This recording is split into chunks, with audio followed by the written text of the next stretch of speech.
এর বেশি কিছু না।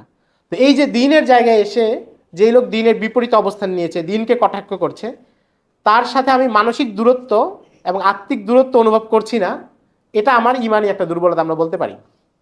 এবং আল্লাহ রাব্বুল আলামিন আমাদের সবাইকে হেফাজত করুক এই জায়গাগুলো থেকে।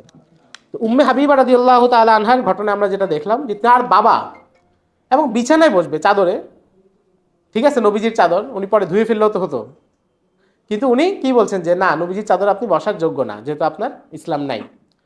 তো এগুলো থেকে আমরা বুঝি যে এই ব্যাপারগুলো কত শক্ত। এখন এগুলো কেউ যদি একটু কড়াভাবে বলে, মানুষ হচ্ছে বলে যে উনি তো অনেক কঠোরভাবে বলছে, ইসলাম তো এত কঠোর না।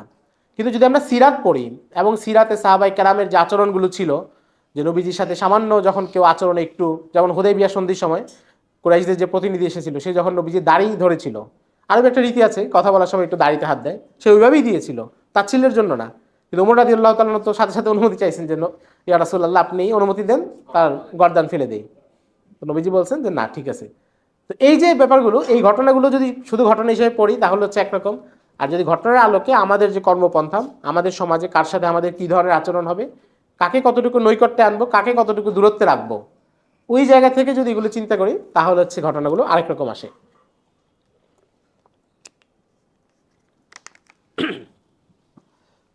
তো নবীজি সাল্লাল্লাহু আলাইহি সাল্লাম যখন আবু সুফিয়ানের সাথে কথা বললেন, এবং নবীজি প্রথম যে কাজ করলেন সাধারণ নিরাপত্তা দিলেন মক্কার সবাইকে, এবং নিরাপত্তা শর্তগুলো ছিল খুবই সাধারণ, যে মান দাখালা দার আবি সুফিয়ান ফাহুয়া আমিন, যে আবু সুফিয়ানের ঘরে প্রবেশ করবে সে নিরাপদ। মানে আগলাকা বাবা দারহি ফাহুয়া আমিন, যে নিজের ঘরে থেকে দরজা আটকে দিবে সেও নিরাপদ। এর চাইতে সহজ শর্ত তো পৃথিবীর আর কেউ কারো পক্ষে দেওয়া সম্ভব না, যে কোথাও যেতে হবে না, নিজের ঘরে দরজা আটকে দিলেই হবে। মান দাখালা মাসজিদ আল হারাম ফাহুয়া আমিন, মসজিদে হারামে প্রবেশ করলে সেও নিরাপদ হয়ে যাবে। এগুলো শর্ত দিয়েছেন। কিন্তু আপনারা জানেন তখনও কিন্তু নবীজি 14 জন ব্যক্তিকে ক্ষমা করেন নাই, যারা ছিল শাতেমে রাসূল, অর্থাৎ নবীজিকে কটাক্ষ করেছে, তাচ্ছিল্য করেছে এবং নবীজির বিরুদ্ধে কুৎসা রটনা করেছে, এই ধরনের লোক। তো এখান থেকে আমরা কি বুঝি তাহলে, যে দয়া এবং ভালোবাসা তো সবচেয়ে বেশি কার ছিল, নবী সাল্লাল্লাহু আলাইহি সাল্লামের। তার চাইতে আমরা কেউ বেশি দয়ালু এটা বলার সুযোগ নেই, এবং এটা অকল্পনীয়, যে এটা হওয়াই সম্ভব না। নবীজি সবচেয়ে বেশি দয়ালু, এবং তার দয়ার সবচেয়ে বেশি প্রকাশ ঘটছে ওই সময়, মক্কা বিজয়ের সময়। মক্কাবাসী এসে যখন জিজ্ঞাসা করছে যে আপনি আমাদের ব্যাপারে কী নবীজি জিজ্ঞাসা করছেন যে তোমাদের সাথে কী আচরণ করব, তারা বলছে আপনি ইউসুফ আলাইহিস সালামের মতো আচরণ করেন, তিনি তার ভাইদেরকে যেভাবে মাফ করে দিয়েছেন। তো নবীজি সাথে সাথে বলে দিয়েছেন লা তাসরিবা আলাইকুমুল ইয়াউম ইযহাবু আনতুমুত তুলাকা, যে তোমাদেরকে ক্ষমা করে দিলাম, তোমরা যাও, তোমরা এখন থেকে তোমাদের আর কোনো ভয় নাই। তো সবাইকে এইভাবে সাধারণ ক্ষমা ঘোষণা করছেন, অথচ এদের মধ্যে নবীজির চাচার যে হত্যাকারী ওয়াসিও আছেন, হামজা রাদিয়াল্লাহু তাআলা আনহুর যে হত্যাকারী ওয়াসি আছেন, এবং হত্যার যে নির্দেশদাতা হিন্দা, যিনি আবু সুফিয়ানের স্ত্রী, তিনিও আছেন।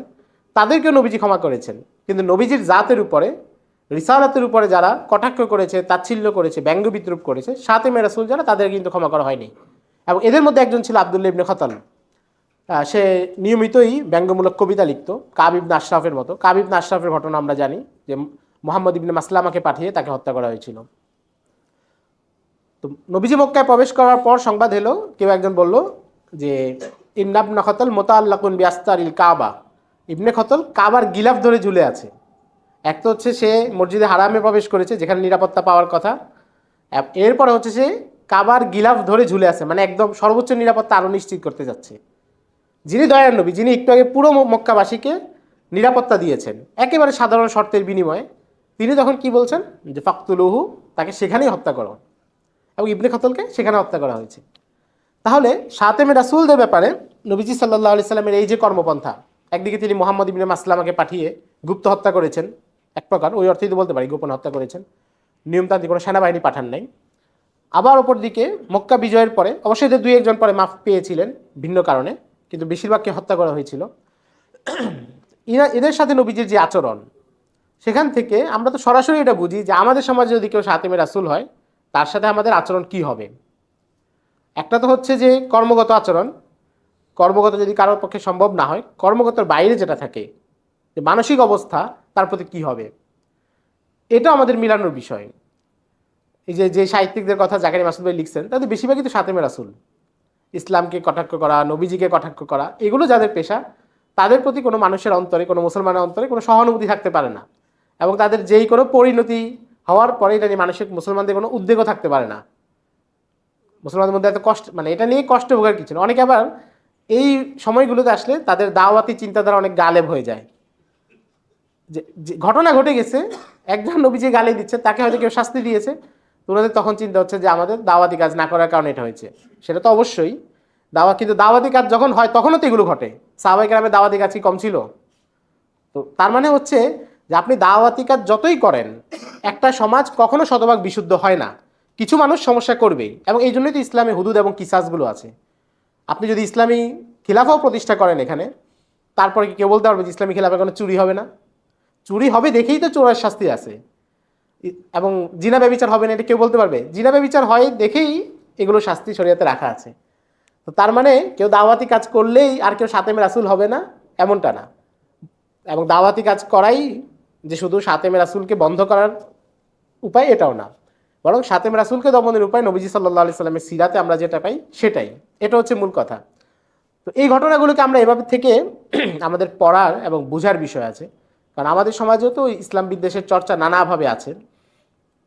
তো সেই জায়গা থেকে তাদের প্রতি আমাদের কর্মপন্থা এবং অন্য কেউ যদি সহি কর্মপন্থা নেয় তাদের সাথে আমাদের আচরণ কি হবে এটা বোঝা উচিত। আমাদের সমাজে হয় যে যেই লোক শাতেমে রাসূল তার প্রতি আমাদের যতটা না রাগ, তাকে যদি কেউ তার প্রাপ্য বুঝিয়ে দেয় তার উপরে আমাদের রাগটা এর চাইতে বেশি হয়ে যায়।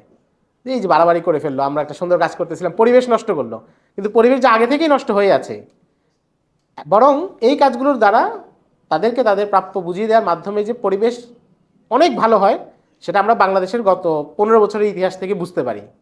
গত 15 বছরের ইতিহাসে আমাদের সামনে অনেক কিছু ধাপগুলো যদি আমরা ভাগ করি, যে কোন সময় বেশি ছিল, কোন সময় এটা কমেছে, এই দুইটার মাঝখানে আসলে কি ঘটেছে, কেন বৃদ্ধি থেকে কেন কমেছে। তো যাই হোক, এটা হচ্ছে রাসূল আকরাম সাল্লাল্লাহু আলাইহি সাল্লামের সিরাত থেকে আমাদের এগুলো বোঝার বিষয় আছে। এই জন্য আমি বললাম যে মক্কা বিজয়টাও আমাদের খুব ভালো করে পড়া উচিত, যে মক্কায় নবীজি সাল্লাল্লাহু আলাইহি সাল্লাম কী ধরনের আখলাক দেখিয়েছেন সবার প্রতি এবং কী ধরনের আচরণ করেছেন। মক্কা বিজয় হচ্ছে একটা বড় ঘটনা, কারণ